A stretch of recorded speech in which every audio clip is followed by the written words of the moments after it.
РСП, родненькие, распиздяй. Ну, у меня это розовый закат, поверни это время назад. Я ведаю розовый закат и весь альбом на память. На концерты РСП можно ходить постоянно. Каждую неделю, каждую субботу, каждую пятницу, даже каждый вторник.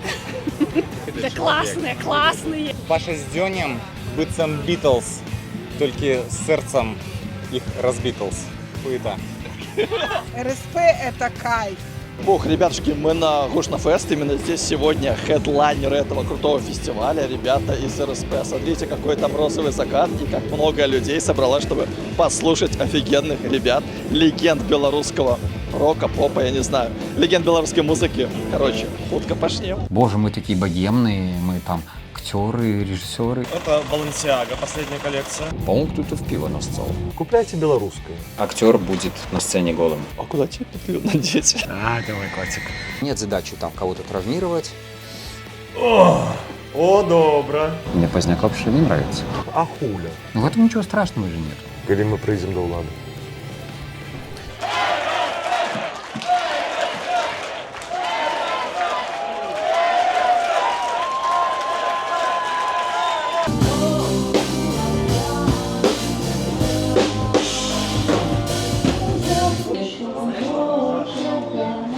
Хиты, одни хиты. Вы самый узростовый бойс-бенд Беларуси. Самая старая молодая группа.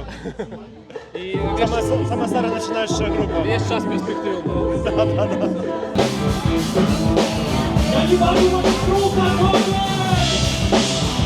Дзёня, что ты робишь? Меняю батарейки тюнера. Это знаменитый тюнер, который со мной прошел все дворовые концерты. Я его на одном концерте дворовым потерял, а на другим нашел. Тюнер всему голова. Ну что вы, готовы? Готовы. Готовы? Готовы. Иди пой. А вы готовы? Мы готовы. Вот вы готовы? Мы готовы. Я не знаю, кто вы, Но мы готовы. но вы готовы. Дякую велике, що дочекалися. І мені подається, коли ви звернете свою увагу туди, що він усе ж таки ружовий. Грудь РСП!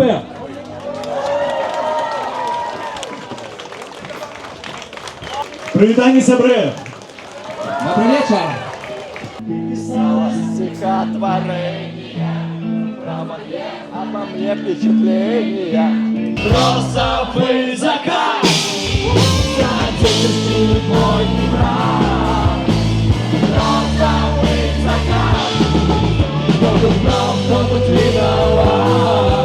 Классный, хороший концерт, очень утульный, теплый, камерный, такие вот, прям домашний концерт.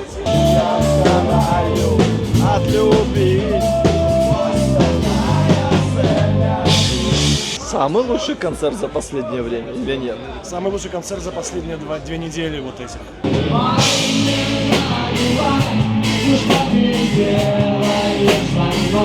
I'm very happy.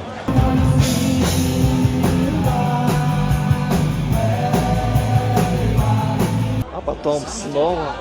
И снова, и опять. Без этого нам не существовать.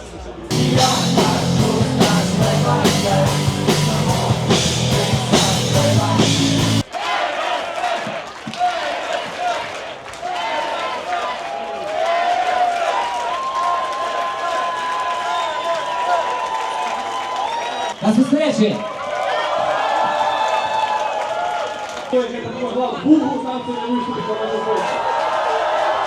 Чтоб все было по чесноку. Ну что, хлопцы з РСП отыграли концерт, и ось після його такая целая толпа с фанаток и с фанаток. Поляки, оп, оп. Или не поляки? Нет, они по-польски говорили. Это поляки. Вас поляки вообще. Я в шоке, я просто даже не знал, что сказать. Как сказать, подписывайтесь на нас в Инстаграме. Ушли. Круто. Вообще, Вот это прикинь, успех. я офигел реально. Распишись, ребеночек. Куда, где расписаться? Вот ручка, смотри. А давайте. Спасибо супер. большое. Класс. Да, очень здорово. А тебе тоже РСП нравится? Да. Класс. Женщина хочет не было. Класс. Подожди еще сейчас.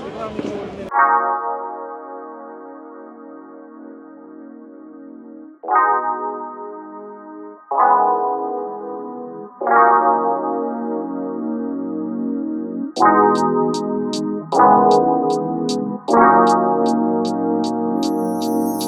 что, ребятки, мы в Варшаве, и мы приехали на автосервис, где работает Дёня Тарасенко. Дёня Тарасенко, который является, ну, супер культовым персонажем для белорусской музыки, андеграундной точно. А в Варшаве он просто работает на автосервисе. Ну шо ты, работник года.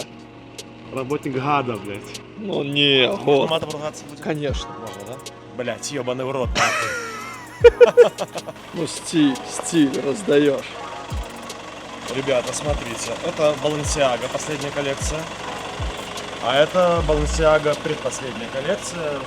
Зима-осень прошлого года. Я амбассадор Balenciaga. Смотрите. Добрый путь в фестиваль.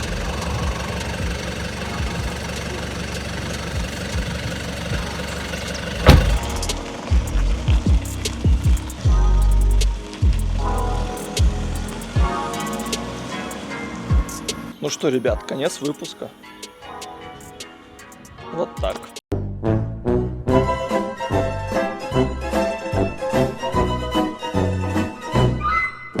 Смотри, вот это моя преисподняя. Моя вот богадельня. Вот тут я творю искусство. А иногда и мастатство.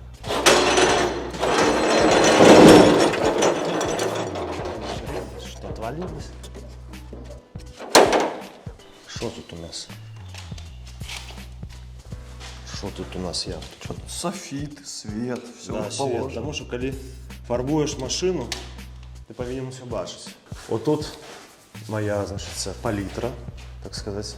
Это я фарбовальные пистолеты свои тут тестики роблю. Ну, до этого мы добираемся потом. Ого, там что? Там что цікаве. Тут был я. Это Санька мой малый. А, Тут малевал. как ты, так и сын все время в граффити с детства. Да. Мастацкий уголок. Ось, саме цікаве, теж скончився почти, ну, на понюшку ходить. Давай. Растворителі. О, добре. Похмелився. Ось це мої пістолетики. Блин, как жалко, что нельзя передать запахи. На, нюхни. Давай. У меня аж слезы потекли, реально. Бодренько стало. Все зроблено моими руками. Мої би руки, да і мирне русло, називається. Тогда тебе питанішко. Ну все, амаль почалося у тебе ось гэты гараж, якраз з той самої машини, на якої ми ганяли. Ганяли, так. Тобто «Живе Беларусь», фільм. Короче, коли ты хочешь, каб далей про нас читали, праш лучше. Франочек, дякую тобі за те, що я зараз нюхаю розтворителі. А у тебе є питання до Франа Кавячорка? Тому що, мені здається, у кожного зараз є питання до Франа Кавячорка. Скажи, це був твій план? Такий довготерміновий план по уладкуванню мого власного льосу. Ти бачиш, як все сталося? Коли б ти не написав сценар, не відбулося б фільму. Коли б я в цьому фільмі не знявся, не отримав би я гонорар. Коли б я не отримав гонорар, не купив би цю машину, будь вона неладна, горена огнем. Фу, не треба. Коли б я не почала гніть, я би не оволодав цією професією. А так, як бачиш, все склалося. І ось я тут. Думаєте, що такі ось ризики будуть, що за гэтага фільма все нахер закроється у тебе? Ну не нахер, нахер. Ні, я не думав тоді не було в мене такого досвіду, що це може бути ніяк небезпечно. Тоді були такі часи, в принципі, доволі лояльні, і там, ведаєш, ну, можна було там з погоні ходити, там, з БЧБ проїстися, нічого тобі не буде. Ось, це було кілька там 15 років назад, 12, може, яких 13, може бути. Я вже не пам'ятаю, давно. Там уже якою пам'ятаю. Я як заходжу сюди у багадільню, тут це розтворителі, розумієш, я не пам'ятаю, що раніцей було. Ага. Ходили такі чутки, я в принципі мог якби такое допустити. Мог собі уявити, що будуть такі наступства. Ну это ж ведаеш, як зараз, да? Ой, можа прыляцець у Варшаву ядерная расійская бомба. Ну ты можаш як бы дапусціць гіпатэтычна, але практычна ты, ну, цяжка себе выявіць гэта. Таксама я мог дапусціць, што будуць нейкія там персанальныя санкцыі на Беларусфільме, але так, да ладно, да, ну не, это все чуткі, плёткі, такого не будзе. Потом раз, ага, Тарасенко, ага, уже Беларусь сняўся, вычоркиваю. Не могу сказаць, што ён там нашумеў гэты фільм.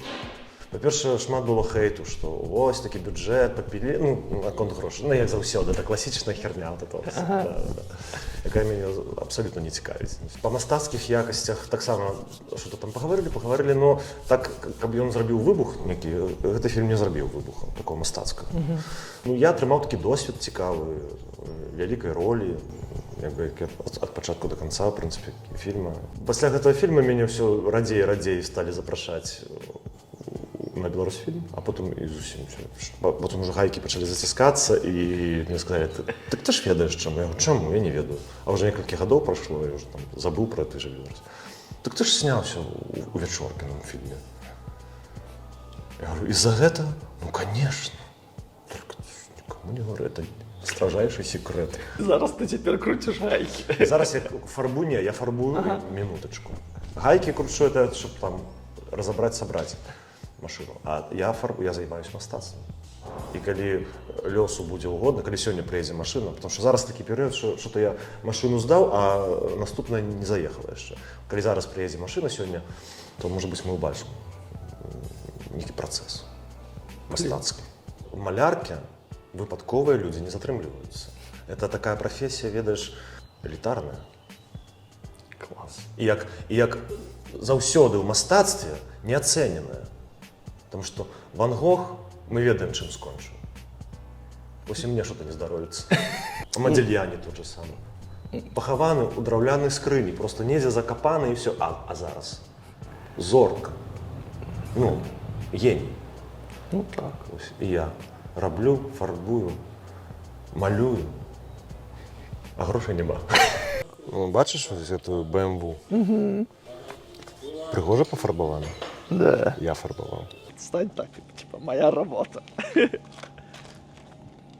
Ты закон театру, спеваў, ну, не можаш там зрабіць сабе, ну, нормальное, комфортное жыццё. Чаму так? Я все свое жыццё думаю, где я сверну не туда. Где-то развилка, когда я пошел не направо, а налево, там не налево, а направо. Ага. Но это все жарты жарточками. Насамрэч, не, я вам хочу сказать, дорогие сябры, поважаныя тэлегледачы нашего канала. Мастацтва бывае розным. І я абсалютна адношуся до того, што я зараз раблю, як толькі да мастацтва. І мяне абсалютна не каробіць тое, што я як бы адзін від мастацтва прамяняў на другі від мастацтва. Гэта все равно мастацтва. Просто у тебя есть у планах, ну, збирать великие пляцоўкі, потому что, ну, блин, мяне шчыра здзівіла. Ну, зберем стэлу, мы ж усе веры ў нейкі міфічны канцэрт на стэле. Вось калі ён адбудзецца, там будзе, прыедзе ўвесь стадыён нарадовы да нас. А ты верыш увогуле у магчымасць канцэрта на стэле? Ну, што ён адбудзецца? Ну, слухай, свет такі зменлівы, і адбываюцца такія рэчы, у якія ты не верыў, а яны ўсё ёсць. Вось ты верыш у квантавую фізіку, а яна ёсць. Не адмаўляю такой магчымасці, што будзе канцэрт нейкі на стэле. І пускай нават Александр Саладуха і сёстры Груздзевы. Але складнікі, стэла ёсць, канцэрт ёсць, усё, канцэрт на стэле. Ну, а ён з удзелам гурта РСП? З удзелам гурта РСП. Я шчыра дапускаю такую магчымасць. Калі Міністэрства культуры дасць, як это называется? Гастрольку. Гастрольку, да. Калі мы атрымаем гастрольку. Чаму беларуская вось мастацтва, творчасць, яна зараз? Ці гэта Саладуха, які везде там ёсць? Ці гэта такі андэграунд, вось як вы, як Сігоў і гэтак далей? Мы ж бачым, што адбываецца. Ёсць дзве Беларусі. Беларусія, ну аб гэтым яшчэ Вольскі пеў, Менскі, Мінск. Афіцыйны сусвет і нармальны сусвет. Такі, які павінен быць. Вось у гэтых сусветах і існуе адна культура і другая культура. калісьці гэта зможа сшыцца ці не, як думаеш? Зможа, конечно. Калі мы прыйдзем да ўлады. Мы як самураі. Есть толькі шлях. Мы павінны... Анатоль Эфрос, такі выбітны, правда, расійскі. Ну ладно. Тэатральны рэжысёр казаў: «Репетиция – любовь моя». То есть, в принципе, репетировать можно без конца. Поэтому и идти до вынику, до нашей меты, до нашей мары можно так само без конца. Головне верить у это. А там буде як буде вже. Глядзі, гары сарай, гары і хат. Ці наша не пропадала, няхай тут лясне. Ты сказал официальное, андеграундное такое, а есть еще российское. То есть, ну, это официальное. Ну, не, я маю на увазе, что все-таки белорусы уж очень следят как раз-таки за российской какой-то поп-культурой. Ну, следят, потому что, конечно, таможенный союз. Угу. Блин, а как? В рамках таможенного союза. А как можно из этой истории выйти, чтобы свое глядели, своих слухали? Скасовать домову об таможенном союзе. Только тогда. Вести растаможку. Чтобы Ирина Аллегрова платила растаможку. А хуля? А хуля? Купляйте белорусское. Захочет Николай Расторгуев, допустим, на Славянском базаре спеть. $4 миллиона растаможки. И поер, деля Бога. А как вы хотели? Не, реально прикольно.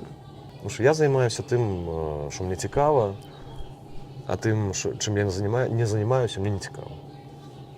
І ті лепси всі, це де я, де лепс. Ми тут, ну, лепс там.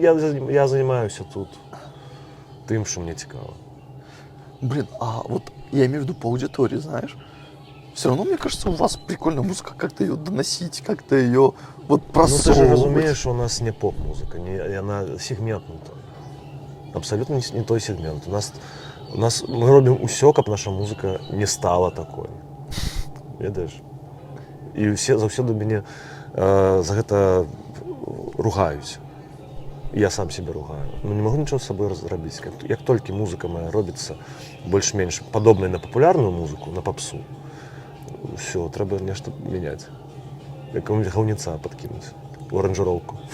Да блин, а мне вот со мной тогда что-то не так, что я кайфую от ваших песен, блин. Значит, тоже какое-то говнецо в тебе есть. На кожную музыку свой есть ужитковник. Да? Маленькая метавая аудитория. Разумееш, мы спеваем такія песні, які могуць быць зразумелыя толькі беларусу. Ну, а колькі спажыўцоў нашай музыкі, якія могуць за гэта заплаціць? Ну, на пальцах можна пералічыць. Айцішнікі. А где ты песни эти пишешь? Тут. У багадзельні моей. Пойдем покажу я тебе эти исходники. Давай. Рукописы. Калі гэта станцыя згарэць, рукописы останутся, потому что рукописы не горать. Пойдем. Пойдем. Вот отрываю аркуш из такой крафтовой паперы специальной. И вот что мы бачим, тыдынь, например, новенькая песенка. 7-4-5 называется. Вот бачишь, без единой правки, без единого исправления. Вот как оно писалось, как оно придумывалось. Вот так я взял и все записал. То есть просто нечто сверху мной не надиктовывая эта песня, я только поспеваю рукой водить оловком по паперы, как записывать. Коли покопаться у дебрах, нечто... Ёб твою мать! Что разбил? Моторчик, блядь, с привода заслонок печки в Мерседесе. Ёбнулся. Дорогая вещь. Коли я разбил, не прошу. Меловица. Бачиш, вона вже трохи запилилася. Ти зараз убачив усе. Тепер ти повинен на мені жениться.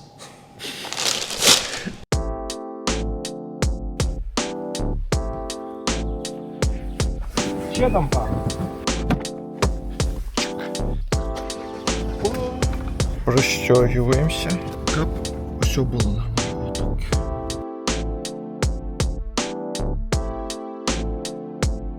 Ну у тебя удашься. Номера белорусские, красно-зеленые, ну у тебя столько оберегу и погоня, вот тут вот болтается. И сзади БЧБ, и украинские стяги. Да, я вешался этими стягами уже як мог. Не дай бог, не было таких эксцессов. Тому що було з початком війни було пару раз там люди проїжджали, ну дякую Богу, там не псували автомобіль, видиш, як там є такі історії, що там і шкло вибивали, там і покришки, коли пропорвали, там драпали, але у мене такого, дякую Богу, не було. Но пару раз факи показывали, проезжающие мимо поляки, такие, факен, будьте, типа, все. Я думаю, ну, я вас разумею, в принципе. Будь сюда, сам бы фак показал. Ты видел когда-нибудь Лукашенко живьем? Видел. О, расскажи. Я его бачу и навіть тиснув ему руку.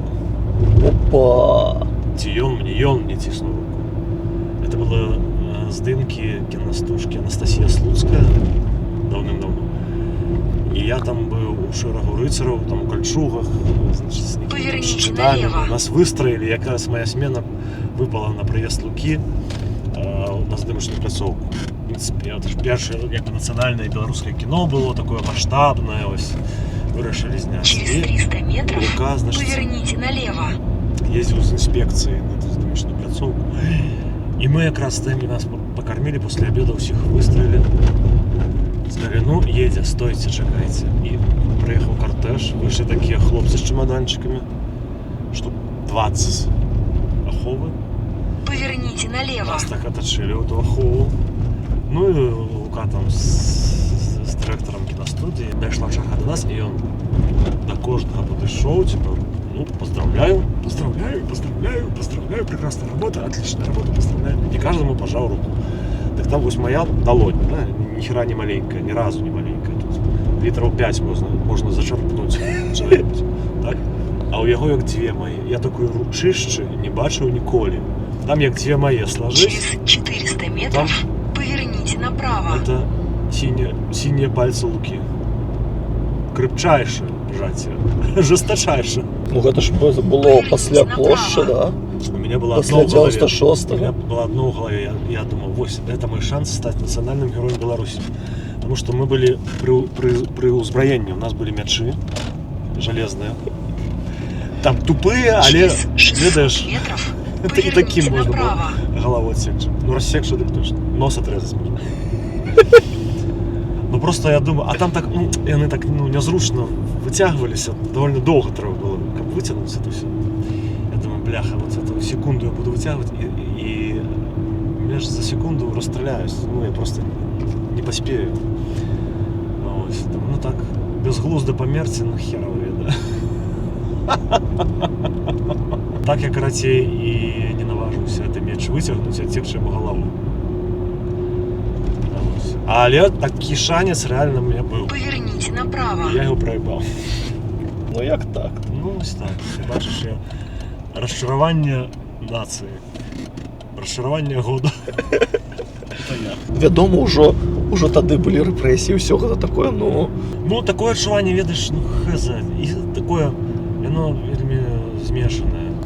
Пачуцці. І страх, і ненависть, и цікавость, потому что это что про что-то рассказывают, такое гипотетическое. По телевизору что видишь, и раптом ось ты его бачишь, и как бы бацаешь его за руку. То есть он існує. Поверните налево. Ну, он здоровый ж, он же як бык, як бугай, здоровенный. Там столько здоровья. Вот, самая цікавая мысль, что думка на тот час была, я коли його бачу. Думаю, боже, і он своей смертью будет помирать еще годов 80. Столько у им здоровья, и он такий здоровенный, бугай, что дочекаться, пока он сам помре, у нас не отрывается. Мы можем померти ранее. Я думаю, что пару советов он, конечно, отдал, как снимать, да, раздал. Научил. А что у вас фокус?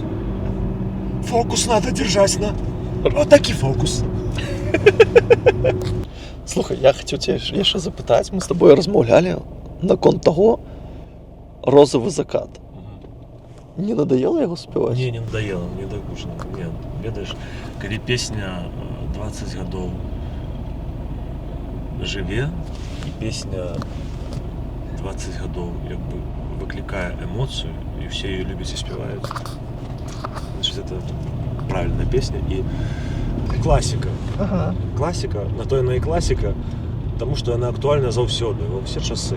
Я знайшов у себе у телефоні ось такую историю.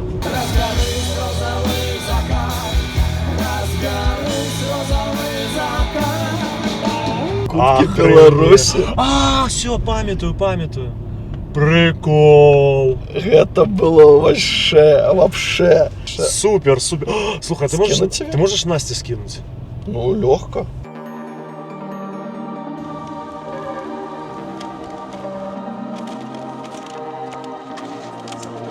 Выспался? Нифига не выспался. 7:14. Гоним. Ребят, очень сложно быть актером, артистом большим, когда ты вечером играешь в большущий фестиваль, хедлайнером его становишься, а потом с утра в 7 часов уже едешь в Литву, чтобы дать легендарный моноспектакль. Что ты хочешь? Поехали спать, а потом трындеть. Поехали.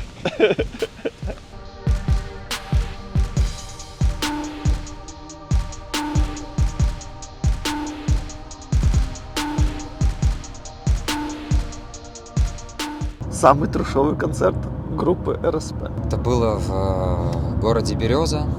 Мы играли с группой «Кальмары». Дёня был с гипсом, да, Дёня? В гипсе ты был? Да. Поломатая нога. Поломатая нога, короче, на коляске. Два костыля. Да, два. С костылями. С костылями. Много народу, короче, тусить в гримерке. И в туалет надо, чтобы выйти, да, было проходить через всю сцену. Короче, тяжело очень. С костылями тем более. Да, и приперло его, вот, короче, отлить. И ну, какой-то пивной стаканчик просто пластиковый. Ну, нацурболил туда. И забегает наш басист. И на подоконник поставил. Да, на подоконник. И он такой, типа, с танцпола, такой горячий, такой, типа, освежиться. Ребята, пивко есть? И такой, раз. Даже не спрашивает, типа, берет. Вы чё, пивко? Я глоточек. И такой, раз. Глоточек. И потом такой, ребята, по-моему, кто-то в пиво нассал. Это такой вот рок-н-ролл. Когда у вас уже ушел этот рок-н-ролл? Когда вы уже стали классическая, спокойная группа? Ну, не сказал бы, что спокойная группа. Ну, просто концерты трезвые стали. А после концерта так никто же не запрещает не пить. Вчера перед вами и во время вас был финал 1/8 Евро. И вот вы выиграли конкуренцию футбола, а ты же всю жизнь мечтал стать футболистом. По крайней мере, до 15 лет точно. Расскажи эту историю про футбик. Про футбик? Да. Ну, вряд ли бы я чего-то достиг. А что мне футболистом делать в Беларуси? Вот, ну, заканчивать карьеру, что тренером работать. Но я, кстати, могу тебе рассказать, как я вот решил даже уже и не играть просто как любитель футбола. Ну, давай, почему? Это было лет, наверное, не знаю, 9 назад, 10. Мы играли в футзал с друзьями, и мне мой друг, хороший, я стоял на воротах, и он с пыра мне где-то с метра зарядил мячом по яйцам. И так зарядил, что, ну, сначала больно, я там согнулся, дышать тяжело, и я такой к стеночке такой, все такие, что такое, и я теряю сознание. И я просто брык и отрубился от боли, ну, от шока болевого. И меня там, типа, я просыпаюсь, я уже где-то на улице, знаешь, там, типа, мне скорые уже вызывают, скорые приезжают. И я такой, типа, я сам дойду до скорой, начинаю идти до скорой, и опять брык. То есть я 2 раза потерял сознание, меня в скорую, ну, там, на шатырек, все. И оставили меня, типа, в больнице на обследование, там, что-то, какой-то снимок яйца мне делали. Вот. Оно вздулось, оно было, там, не знаю, в 2 раза точно больше, чем второе. Жесть. Вот одно, да. Такое страусиное. Ну, примерно вот такой вот, реально. Ну, они смотрели, чтобы там разрывов не было. И вроде, говорит врач, нету разрывов. Я такой, ну, нету, слава богу. Он говорит, ну, до утра все равно полежи тут у нас, понаблюдаем. И я, короче, тогда вот только стал со своей теперешней женой встречаться, и я сбежал с больницы. Как-то что-то я чуть ли не через окно, но как-то там, короче, даже не взял свои эти, как они... Снимки? Ну, снимки эти, эпикриз, выписки все эти. Ничего не взял, просто как-то свалил, сбежал, короче. И что дальше? Меня рада была видеть. Насколько? Даже с таким яйцом, говорит, да, заходи. Я все сейчас думаю о твоем яйце, и хорошо, что вы Вали снимали, короче, не сейчас.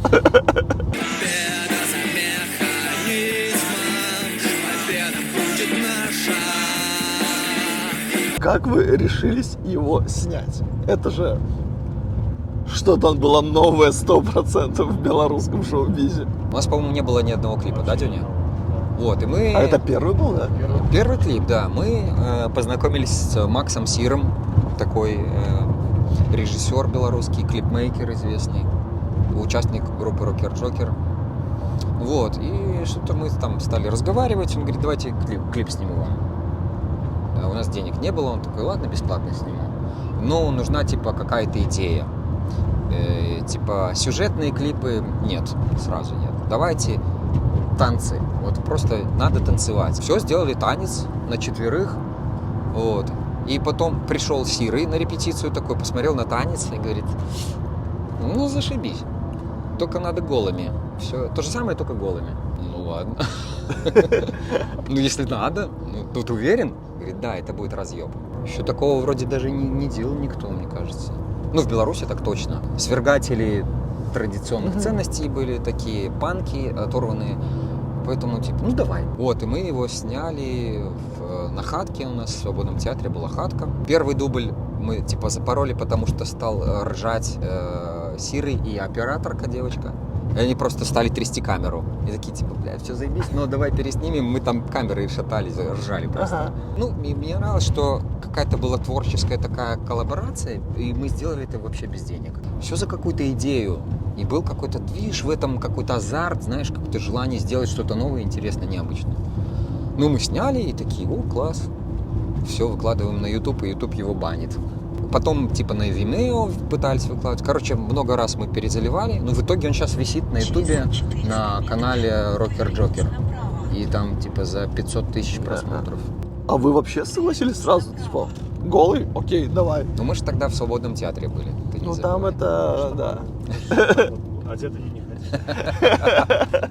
А почему это творчество? Вот, ну, опять-таки, объясни мне опять-таки, такому консерватору. Надо смотреть. Ну, то есть в театре, ну, как бы сейчас голая плоть, ты никого этим не удивишь. Но в Беларуси тоже тот же Свободный театр очень долго, типа, все возмущались. Ну, вот, типа, реально. Голые на сцене, как это? Так я помню себя, как мне первый раз в спектакле, ну, надо было сыграть голым, и мне режиссер это говорит. Я, ну, как бы думал, я взял, типа, себе время на подумать. Я не сразу согласился. Ну, потом думаю, так, ну, как бы, что случится плохого, если это сделал? Ну, типа, скажут, ой-ой, ай-яй-яй, типа, пальчиком поругают. Ну, не посадят же меня за это. Хотя сейчас, я думаю, за это посадят. Но ранее вы, конечно, такие отбитые были. Ну, тогда еще, видишь, как бы было очень много среди медиа таких тоже ребят. Ну, вот эти 34 магнита, это же они делали. Они все были на подрывах. Они были такие, знаешь, типа, давай интервью жопами, давай просто вот, ну, как бы, реально делать движ, который никто до нас не делал. Было типа такое все спокойное, болото такое, мы сделаем такое. Всех немножко как бы... Может быть, оно как бы сейчас, ну, смотришь такой, зачем? Чего? Но на тот момент это было важно, это было круто. И, в принципе, все, что делало 34 Магнет, Думка, то такое, знаешь, было для того времени очень круто. Ты знаешь или нет, мой факт из биографии, там на 34 Магнет выходил такой подкаст. Змитер Вітаўт Ябісь Янукович. Не слышал? Не. Персонаж. Я ўзяўся адтуль, адкуль бяруцца ўсе добрыя людзі. Короче, я под видом некого белорусского журналиста Вітаўт Ябісь Янукович, звонил всяким зоркам, типа Солодуха, я просил пропукать гимн Беларуси, допустим. И что он? Он сказал, нет. Я говорю, чему? Человек не может пропукать гимн Беларуси. А мы можем. И зараз у ваш гонор мы пропукаем его. Он пип-пип-пип, трубку положил. И сразу тысячи там просмотров, каких-то комментариев. То есть людям очень залетело это. У вас была возможность выйти вот на более такую широкую аудиторию в Беларуси, вот, примерно в тот период, когда был вот Витаут Ябис Янукович и так далее? У нас была одна, может не одна даже, встреча с каким-то продюсером. Помнишь, Денька? Да. На площади Победы мы сидели в каком-то ресторане, он нас позвал, он такой, типа, солидный, в пиджаке. И он нам сказал, типа, ребята, Пиджак вы... белый был, извини. Ну, какой-то малиновый, наверное, не знаю. Ну, короче, такой, типа, серьезный дядька, знаешь, такой, типа, на России я вас буду продавать, типа, все, будете там в шоу-бизе вариться, там, все будет классно, только надо подписать сейчас контракт, и по этому контракту что-то там, типа, ездить, выступать, дома культуры какие-то белорусские, что-то, короче, какие-то связи с государством он нам хотел приплести, а мы не хотели, мы хотели всегда, как бы, ну, рок-н-ролл и быть независимыми. Ну вот, мы отреклись от денег, славы и поездок по Беларуси, по ДК. А еще там, по-моему, было в пункте, что пить нельзя. Мы такие, что, блядь? А что-то пьяным за мотоцикл нельзя? Что? Иди ты. Ну что, пацаны, я хочу вам предложить простую забавку. Кто лучше в чем-то, кто более разноплановый актер.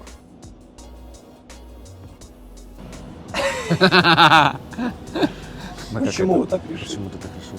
Ну, мне кажется, Дёня может все сыграть. И Фрыца сыграть. И средний план у Пашки есть, и крупный план бывает, и общий. На общем плане тоже Паша. И мелкий план. Кто больше зарабатывает? Серьезно? Конечно. Да ладно. Я на СТО вообще не зарабатываю. Я только трачу там. Я просто вообще не зарабатываю. Кто лучше пародирует Лукашенко? А что ты хочешь от меня? Пародист. Я тебе что, пародист? Кто больше ненавидит Лукашенко? Кто лучше поет? Таких нет. Оба херово поем. Не, ну ты поешь лучше. Ты лучше. Напишите в комментариях, кстати, кто лучше поет. Кого больше любят женщины? Видишь, как мы комплименты друг другу отвешиваем? А что ты только про женщин спрашиваешь? Лавочка ЛГБТ, ну сюда. Кого больше любят мужчины?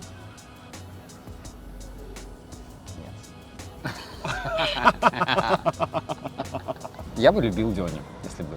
Если был мужчиной. Кому больше нравится Тихановская? Чего тебе Тихановская нравится? Привлекательная женщина. Брюнеточка. Мне тоже нравится, но Дёне больше. Кому больше нравится Поздняк? Отчиняйтесь. Да? А кому не нравится? Это какие-то тогда уже какие-то странные люди. агенты. Дёня, тебе блиц тогда, Тихановская или Поздняк?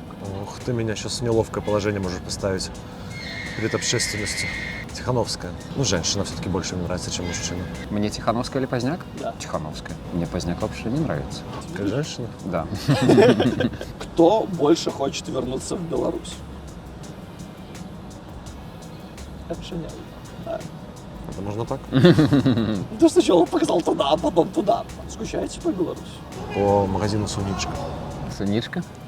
Коля дома такие был? Да. По пиву Старый замок Лицкая. И по носкам 100% ХБ из Бреста. Брестские носки. По вёсочце своей. Кто более пьяный? Какие моменты? Кто Всё, более это пьяный? конец? Сейчас Это никто. вопрос, кто более пьяный? На данный момент никто. Когда пьяный, кто более пьяный? Да. Что ты имеешь в Да. виду? Мне кажется, ты пьяный. Кто более культовый? Отчиняйтесь. Вот почему вы более пьяный. А, ты мой котик.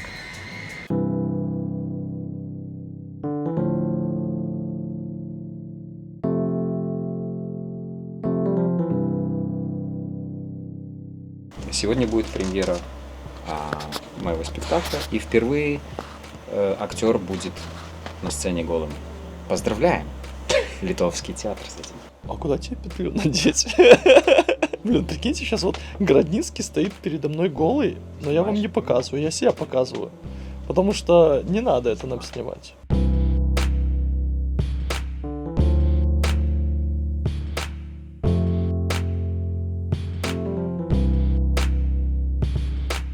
зачем тебе давать вот как раз-таки этот моноспектакль на тему про политзаключенных, про репрессии?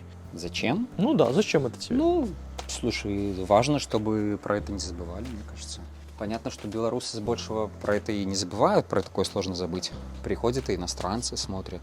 Вот был иностранец, от которого получили такой фидбэк. Мы как бы что-то слышали, что-то знали, но мы не понимали масштабов пиздеца. Ты можешь этот текст почитать, в принципе, он уже висит. Ну, многие висят там. Можно в интернете это читать. Но когда ты видишь, как это человек проигрывает, проживает, и ты вместе с ним проживаешь, там, когда говоришь про время тянется бесконечно, и ты как бы сидишь с этим человеком в камере, не знаешь, что дальше будет. Ну, это другое. Ты как бы подключаешься эмоционально. При этом нет задачи там кого-то травмировать. История довольно, ну, как бы относительно лайтовая. Опять же, мы вот с Настей уже обсуждали, что да, типа, история лайтовая. И мне после спектакля многие говорили, подходили, что типа, спасибо, что не жестко. Но, с другой стороны, ты прикинь, насколько у нас вот поменялось, градации поменялись, что вот эта история, что у чувака белья нету, там, блядь, свет не выключают и так далее, голым шмонать выводят. Это для нас уже лайт, это типа нормально, потому что есть гораздо жестче. Они досматривают вещи, насколько я понял, металлоискателем. Потом говорят тебе снять трусы. Ты пытаешься как-то в наручниках снять эти трусы. Они кричат: быстрее! Быстрее! Но это неудобно. Попробуй сложить руки и снять что-то. Они досматривают трусы тоже металлоискателем. Потом говорят тебе присесть глубоко 3 раза, чтобы проверить, не спрятал ли что-то где-то. Кидают тебе эти трусы и говорят: одевайся. Но на самом деле никто уже и не одевал. Потому что одеть с наручниками еще сложнее, чем снять. И кричат: на выход, бегом! Ты хватаешь эти шмотки и так как-то бочком бежишь в эту камеру. Ощущение, как будто ты животное, на которое охотится. Честно говоря, я впервые сидел на звуке в театре. Друзья, на самом деле, из Москвы, не заложил ничего. Это просто вау, как круто. Когда с Антоном в этой камере сидели, кто-то из нас сказал: вернемся в эту камеру, когда она станет музеем. Встретимся и еще посмеемся над этим всем. Надеюсь, что так. Надеюсь.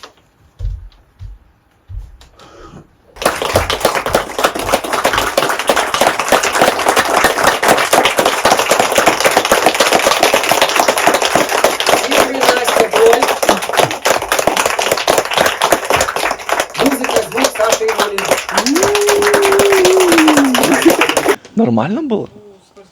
Ну, только время, все какие-то когда прибитые сидели. Главное рассказывать, что адвокат бесполезен, и на меня, зараза, смотрит. Ну, это такая пасхалочка.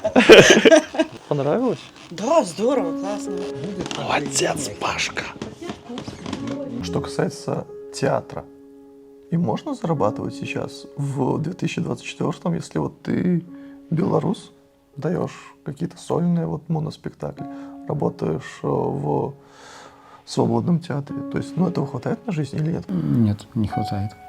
Ну, то есть еще надо что-то делать. А что ты делаешь? Во-первых, я преподаю. Угу. В Зальцбурге преподаю актерское мастерство. Ну, это не такая, не full-time job, но там раз в год, там на несколько месяцев я выезжаю туда. Ну, такие, типа... Мне нравится, что это по профессии своей ты занимаешься. Это не просто ты на шабашку едешь. Угу. Как бы ты развиваешься, и как актер тоже, потому что, чтобы научить актерскому, ты сам, ну, как бы вспоминаешь все эти основы, этюды, как ты делал. Возникали там у меня вот последний год такие мысли, типа, блин, пойти вот реально барменом в кафе рядом с домом. Даже смотрел там какие-то вакансии, типа, классное место, ну, на бар. Но опять-таки там нужен опыт работы, а мне его нету. Ну, как бы можно было. И я, на самом деле, не уверен, что я так и не поступлю. Знаешь, я пока как бы двигаюсь, вот барахтаюсь, как жабка. Да. Сметана взбивается, ну, куда я по ней вылезу, и вылезу ли я? Если не вылезу, ну, не исключено, что кем-то другим я буду работать. В этом ничего страшного же нету. Ну, то есть Даже нет такого, что, боже, мы такие богемные, мы там актеры, режиссеры, и все, нам, блин, только другим ничем мы не можем заниматься. Ну, если приперло, ну, если нет работы. Понятно, что ты пытаешься по своей профессии всегда что-то сделать. Но если нет вариантов, ну, почему не пойти? Я, ну, лично не брезгую, не гребую ніякой працей вообще. Поехали в Варшаву. Поехали. Потому что... Поехали, сначала поедим. Поехали. А потом в Варшаву.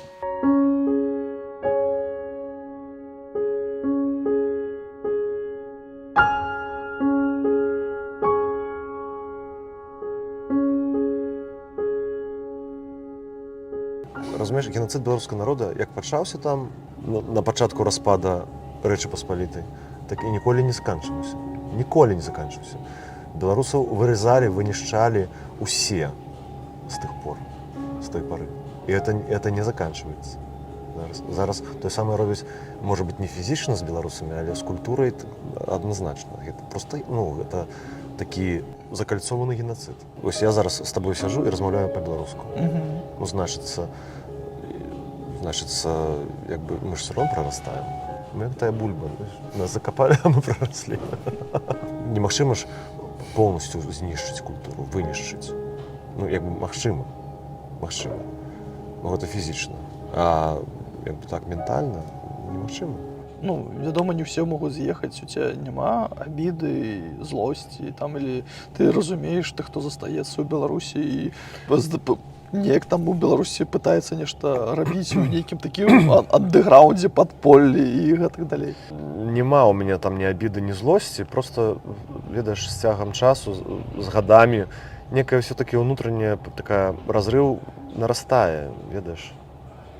Потому что у них там своя реальность, у меня своя тут реальность. И наши реальности не пересекаются. Поэтому такие уже разрывчики все больше, больше, больше, больше, больше. Ты адчуваеш зараз, што там? Ці цяжка гэта адчуваць, уявіць, зразумець? Адсюль, як бы так, то я бачу, моя фантазія, моє уявленне малює таку картину, що там такий концлагер сусветны, такий країна-концлагер, ось, у яким шаг влево, шаг вправо, і там чуть гучней голос, якби гэта расстрэл. Ну, по вялікім рахунку так яно і адбываецца. Штосьці падобнае было, напрыклад, пасля 10-го года. Ведаеш? Толькі тады некаторыя з'ехалі, а я застаўся, але я ўжо вымушаны быў існаваць, ведаеш, якби такі падзел адбыўся да 10-го года і пасля 10-го года. Это розныя існаванні былі. З 15 по 20 уже некая такая пашла лёгкая лібералізацыя, і мы ведаем, бачым, да чаго яна прывяла. На то, што выкапалі Каліновскага, блядь, і панеслась. Цяжка — это перманентны стан, цяжка. Беларус. Да, і цяжка беларусу, беларус ўжо нараджаецца цяжка. А калі заўсёды цяжка, то стан становіцца ўжо прывычным. І ты ў гэтым стане ўжо як бы, ну, жывеш, і ён для цябе ўжо нармальны, ўжо і не цяжка.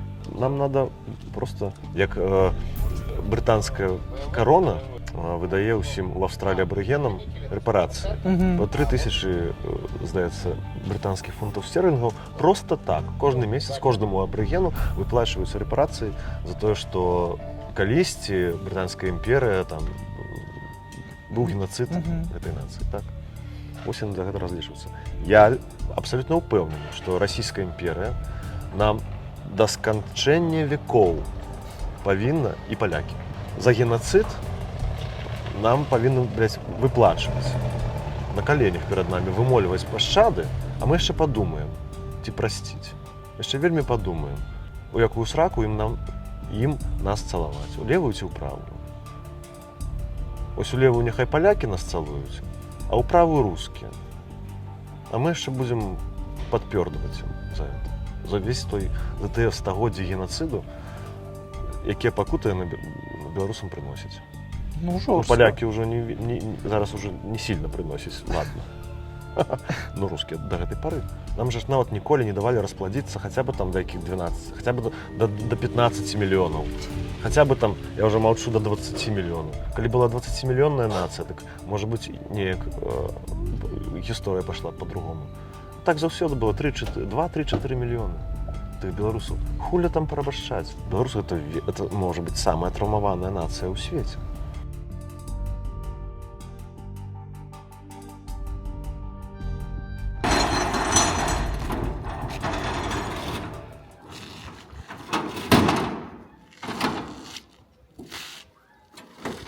Финита ля комедия. Ребятушки, огромное спасибо, что досмотрели это видео до конца. Для меня действительно важно рассказывать и показывать вам жизнь крутых белорусов, которые остаются верными своим принципам, несмотря ни на что. Поэтому я очень попрошу вас поставить лайк этому видео, написать под ним комментарий. Не забудьте подписаться на канал, потому что вы классно смотрите, но не подписываетесь. Я прекрасно понимаю, что делать это не всегда безопасно, но если вы находитесь в безопасности, обязательно поддержите нашу работу. И самое главное, продолжайте верить в белорусов. Белорусы прям классно. Все будет хорошо. Пока-пока.